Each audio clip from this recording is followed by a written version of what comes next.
Après avoir fait le tour des boutiques au Japon, il est temps de voir qu'est-ce que Paris a à nous proposer. Et surtout, combien de fois c'est plus cher. Et pour cette journée dans Paris, je ne serai pas tout seul, puisque je suis en compagnie de Ace Bunny. Oh, bonjour les gens, comment ça va? Paris, ville de lumière, de Vélib, de monuments. Non, bah les couilles, on s'intéresse uniquement au Easy Cash aujourd'hui. Puisqu'on ne va faire aucune des grosses boutiques spécialisées de jeux vidéo qu'on trouve à République. Vous savez, le fameux quartier du rétro gaming réputé pour ses prix plutôt élevés. Là non, on a décidé de se laisser porter par Maps et visiter tous les caches de Paris. Tous les caches de Paris, avec Ace Bunny, on y trouve des bons prix, sauf sur le Philips CD. L'intérêt des boutiques d'occasion comme Cash Converter, Cash Express, Easy Cash, Happy Cash, Game Cash ou encore Mercato, c'est qu'on peut y trouver des vieux jeux vidéo et parfois les vendeurs n'y connaissent rien, alors on peut faire de bonnes affaires. Je trouvais que dernièrement j'avais un peu trop fait les éloges des boutiques au Japon, alors que rien qu'en France, il y a déjà de quoi s'éclater si tu sais quoi chercher. Sachez-le, nos régions ont du talent, même si bien sûr faut pas s'attendre à trouver les mêmes articles. L'herbe est toujours plus verte ailleurs. On a des étoiles plein les yeux quand on trouve des cartouches au Japon à 3€, alors que pour un japonais c'est déjà plus une attraction, de la même manière que pour nous un jeu Xbox à 3€ dans un cache ça nous laisse indifférents. Mais imaginez un japonais, non peut-être pas un japonais, mais un américain qui viendrait chez nous et qui verrait ce qu'on peut trouver à moins de 5 balles dans nos boutiques, il hallucinerait. Mais ça serait pas au rayon Super Nintendo ou Sega Saturn, ça c'est sûr. En fait, maintenant quand je vois les prix du très rétro en France, ça me donne plus du tout envie après le Japon. Tout ce qui est sorti avant les années 2000, j'ai plus le budget. Par contre, là où la France elle brille, c'est pour tout ce qui est sorti après. Si t'exclus la GameCube, il y a de quoi se faire une bête de collection sur chaque console. Et je veux entendre personne me dire qu'une PS2, une PSP, une Xbox 360, une Wii ou une DS, c'est pas des consoles de ouf. Généralement, les gens se réveillent trop tard. C'est seulement une fois que les prix ont augmenté qu'ils réalisent qu'en fait, ils adoraient une console et ils auraient bien racheté des jeux dessus. Donc, n'attendez plus et scrutez toutes les boutiques d'occasion de votre région. Paris a l'avantage d'en avoir plein, mais elles sont assez éloignées les unes des autres, donc pour toutes les faire, comptez au moins une journée entière. Et prenez-vous un pass Navigo, parce que sinon, ça va vous coûter cher en ticket de métro. Et même avec les transports, vous allez beaucoup marcher. Vos pieds vont douiller si vous n'êtes pas habitué au rando, donc préparez-vous physiquement avant. Je déconne pas, hein. C'est pas que je suis sédentaire, ce jour-là j'ai fait 30 000 pas. Mais ça valait le coup. On a fait une vingtaine de magasins avec mon confrère chasseur de trésors, et à deux, on se donne de la force. Ça permet de rester motivé et d'avoir un caméraman qui te filme quand tu marches en ville. Parfois, entre deux caches, on tombait même sur des vraies boutiques de jeux vidéo. Mais allez savoir pourquoi, elles étaient toujours fermées. Mauvais point pour Paris, deuxième boutique de jeux rétro fermée. Eh oui, bah écoutez, moralité, ils portent mal leur nom, mais les boutiques de rétro gaming font cache-cache. Donc on va enchaîner avec un autre cache. Eh oui, on peut leur faire confiance à eux. C'est bien vrai qu'on peut leur faire confiance. On a acheté plein de jeux qu'on va vous présenter dès que j'en aurai marre de vous parler de Paris. À Paris, justement, on trouve toutes sortes de boutiques, y compris des escromanias, mais ça vaut quand même le coup d'entrer, ne serait-ce que pour voir s'ils ont des jeux neufs à déstocker. Parce que leurs jeux d'occasion, vous le savez, c'est pas des bons plans. On est à 1000 lieues d'un book-off au Japon. Oh, mais que vois-je? Je savais pas que ça existait en France, mais il se trouve que le Book-Off a traversé la mer. Il y en a à Paris. Par contre, le logo est bleu et c'est pas des super bazars. Et puis dedans, c'est plus des books que des jeux. Mais quand même, ça m'a rappelé des souvenirs d'en voir quelques-uns bien emballés dans le plastique. C'est pas terrible niveau déchets, mais c'est toujours mieux que les trous de balles dans les caches qui collent l'étiquette de prix directement sur la boîte. C'est trop chiant à enlever et ça laisse plein de colle sur la jaquette. Mon conseil, appliquez un peu de WD-40 sur la tâche. Oh, un DVD Art Corner. Et on a finalement trouvé une vraie boutique rétro hors République qui, elle, n'était pas fermée. Bon, on est vite sorti quand on a vu les prix. Mais c'est vrai qu'il y a qu'ici que tu trouves des dingueries comme un 32X ou un multiméga en boîte. Pour tout le reste, on retourne dans les caches. Mais avant, on va quand même bouffer parce que les bonnes affaires, ça creuse. Là, pour me rappeler le Japon, j'ai déjeuné dans un japonais de Corée. Et vu que vous le sentez, j'ai plus grand chose à raconter, on va passer au compte-rendu de mes achats. Alors ça se limite pas qu'à cette journée avec Ace Bunny. Entre temps, il m'est arrivé de retomber par hasard sur une de ces boutiques à Paris, mais le gros de mes trouvailles, c'était vraiment pendant notre tour des caches. On commence avec du lourd, une GBA modée avec écran rétro-éclairé pour 80€. Je savais qu'un jour j'allais faire modder ma GBA originale parce que je kiffe son ergonomie par rapport à la SP.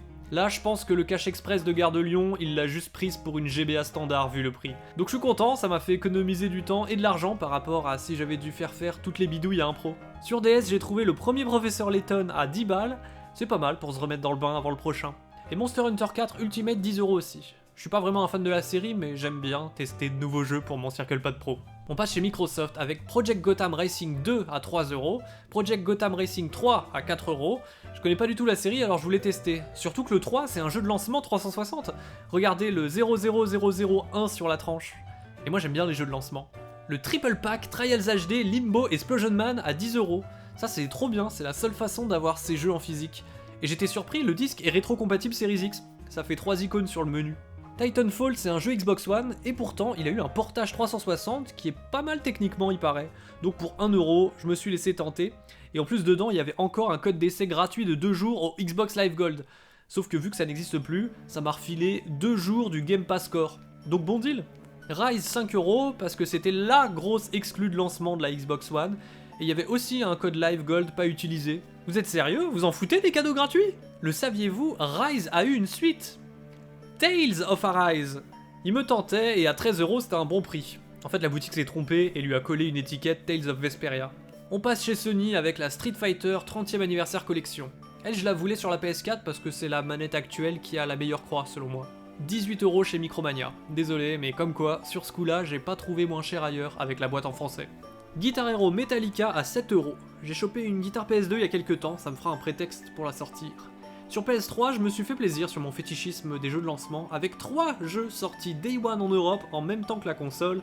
Resistance Fall of Man 2€, Formula One 2€ et Need for Speed Carbon 10€. Lui j'étais surpris, il est pas donné normalement. Les caches, ils savent nous régaler parfois. Tandis que d'autres fois, les prix te questionnent, alors tu sors ton téléphone pour comparer en ligne, et puis tu trouves sur Vinted ou Le Bon Coin une annonce 3 fois moins chère, donc tu regardes les autres articles du vendeur et tu vois qu'il en a d'autres des jeux qui t'intéressent, et bim, tu négocies un lot à prix défiant toute concurrence. Alors ça compte pas vraiment comme un achat dans un cache, mais en soi, si. À 3 reprises ce jour-là, j'ai acheté des jeux sur Vinted en étant dans un cache. Les boutiques ont plusieurs avantages en fait. En exposant certains jeux sur leurs étagères, elles te font penser à regarder des articles spécifiques sur internet, alors que sinon tu l'aurais peut-être jamais fait et tu serais passé à côté d'une bonne affaire. C'est comme ça que je me suis procuré Untold Legends et Castlevania Lords of Shadow à 13€ au total. Ou encore, pour revenir sur Xbox, Sunset Overdrive, Prey et Dragon Age Inquisition sous blister à 16€ le lot, plus les frais de port. Mais c'est l'avantage d'acheter en lot, c'est que dilué dans chaque jeu, la livraison coûte pas cher. Parce que sinon forcément un jeu à 3€, si les frais de port coûtent aussi cher que le jeu, ça fait chier. C'est l'avantage des caches pour tout ce qui est jeu à moins de 5 balles, c'est que tu sais que tu trouveras pas moins cher en ligne. Par contre il y a des jeux que je trouvais pas en magasin, genre Sleeping Dogs Definitive Edition, 10€ sur Le Bon Coin, ou Metro Exodus Series X, 8€. Alors la version 360 de Sleeping Dogs tu la trouves partout, mais la version Xbox One qui a le FPS Boost sur Series, on le rappelle, bah je crois qu'elle est sortie que dans cette édition cartonnée, et elle est pas si répandue que ça. Du moins moi, quand je la cherchais, je la trouvais dans aucune boutique. Pareil pour Metro Exodus version Series X. Tu trouves partout la version One, qui a d'ailleurs le patch Next Gen téléchargeable gratuitement, donc ça revient au même, mais tant qu'à faire, quitte à payer le même prix, moi je voulais la boîte dans sa réédition Next Gen. Et ça, je l'ai pas trouvé en boutique. Ce que j'ai trouvé par contre, c'est Gravity Rush 2 et God of War Ragnarok, mais ils sont encore chers dans les caches, donc j'étais content quand j'ai négocié Gravity Rush 2 à 28€ et God of War à 20€ sur internet. Tout ça pour dire qu'après une séance shopping à Paris, on peut se mettre bien. Mais c'est pas fini! Du coup, c'est à moi de présenter mes trouvailles lors de notre épopée hors de République. Il y a beaucoup de jeux, un accessoire et même des Blu-ray et DVD. Pour commencer, j'ai trouvé dans la même boutique les 3 premiers Dirt de la Xbox 360 pour un peu moins de 20€. J'ai découvert la série avec Dirt 5 sur Xbox One X puis Series X et Dirt Showdown sur mon Steam Deck. Et j'ai eu envie de découvrir tous les épisodes de la licence. Le premier Dirt a pris un coup de vieux, mais franchement Dirt 2 et 3 passent bien les années. On continue avec un jeu sur Xbox One, Red Dead Redemption 2. Je cherchais le premier sur 360 avec son expansion Undead Nightmare, mais pour 12€, on va pas cracher sur un des jeux les plus impressionnants à faire en 4K. Et c'est aussi l'un des rares jeux récents qui est sur 2 Blu-ray. Ça me rappelle la période sur GameCube avec les jeux sur 2 mini DVD. Tir groupé sur 2 jeux achetés dans la même boutique que Red Dead 2, pour pas cher, Gears of War 2 et WWE 12. Le premier c'est pour remplacer mon exemplaire platine du jeu qui est bien moche, et l'autre c'est que je suis un fan de catch et que j'ai raté celui-là à une époque où j'avais fait une pause. Pas mauvais, mais je préfère les opus sortis avant et après celui-ci. On arrive dans un seul jeu acheté dans un Micromania ce jour-ci, le Ori and the Will of the Wisp pour 15€. Alors celui-ci j'ai un petit problème, c'est que j'ai très envie d'y jouer, après avoir fait le premier. Sauf que Ori and the Blind Forest, il n'est pas sorti en boîte chez nous sur Xbox, il faut l'importer des États-Unis. Je pourrais l'acheter sur le store, le faire sur Game Pass ou me prendre la version Switch, mais que voulez-vous, je suis un peu borné pour le coup. Retour sur 360, promis il n'y a pas que de la Xbox, Sega Rally Revo. C'est un jeu que j'ai fait sur la PSP et j'ai adoré l'expérience, donc je voulais me le récupérer sur console. Et merci à RM pour le coup, car c'est lui qui a vu le jeu dans une boutique pour 3,99€. J'en profite du coup pour évoquer un truc sur notre épopée à Paris, c'est que si vous voulez faire un tour de boutique de jeux vidéo, c'est toujours plus sympa de le faire à plusieurs. Déjà parce que ça fait une chouette sortie entre amis, où l'on peut parler de tout et de rien, mais aussi ça permet d'avoir plus d'yeux pour trouver des jeux que chacun cherche, et d'éviter de louper une petite pépite cachée.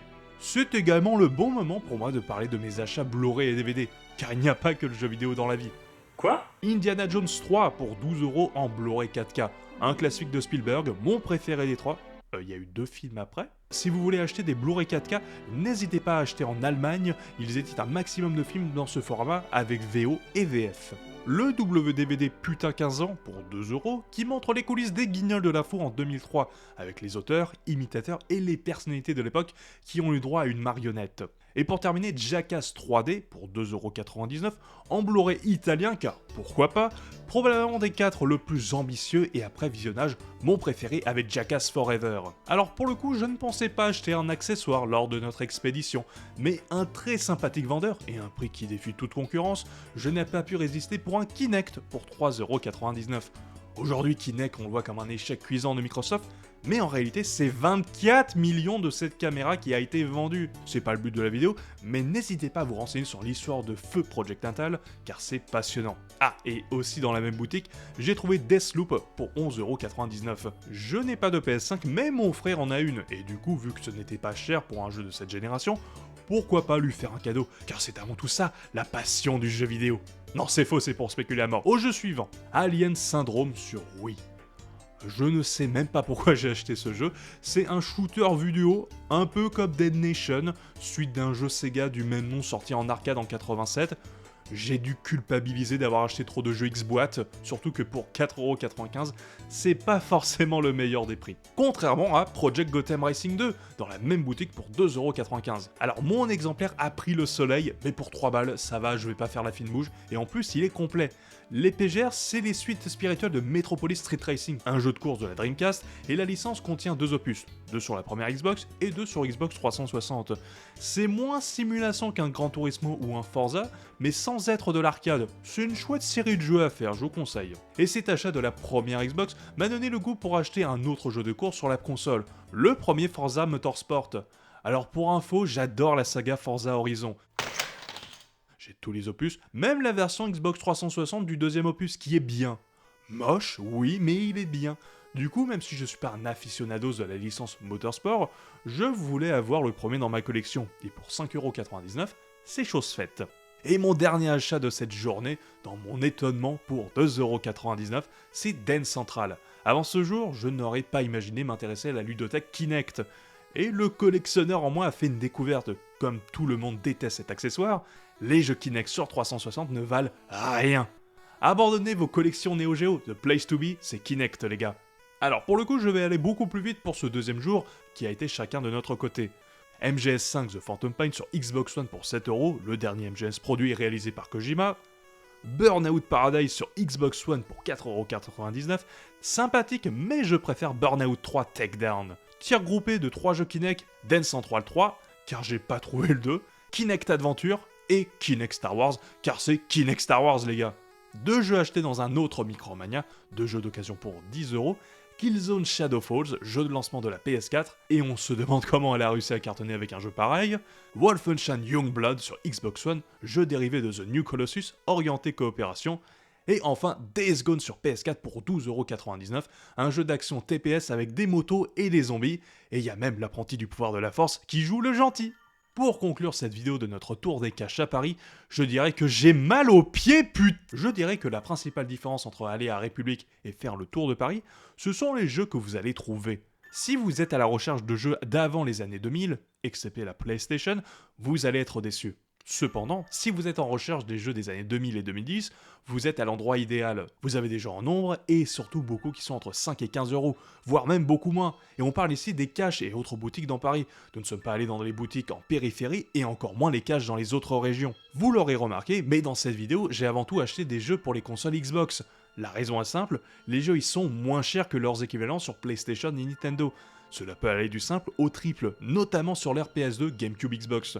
Du coup, si vous avez un budget limité, c'est un excellent rapport qualité-prix. J'ai beaucoup aimé faire cette expédition sur Paris, mais je dois bien avouer que l'un des gros avantages de République, c'est que toutes ces boutiques sont à côté, et qu'il y a une variété dans la sélection de jeux, ce qui explique pourquoi le coin est populaire auprès des joueurs d'Île-de-France. Mais pourquoi pas refaire ce type d'expédition un jour, dans une autre ville de France, voire d'ailleurs. C'est lâché, Ace Bunny part faire le tour du monde des caches, on lui souhaite bon courage, mais pour ça il a besoin de votre soutien, alors allez mater son contenu. Enfin, mater c'est pas le bon mot, il fait du podcast donc vous aurez pas besoin de vos yeux. Backup Memory Cartridge, c'est son émission qu'il anime avec d'autres camarades rétro gamers, et une fois j'ai même été invité. Il y a le lien dans la description. J'espère que ce format de vidéo différent vous a plu et qu'on vous a donné quelques idées de jeux à acheter. Le soleil se couche sur Paris, il est déjà temps de nous quitter. Alors je vous laisse devant la gare Montparnasse avec un pianiste que j'ai embauché pour l'occasion grâce à vos dons.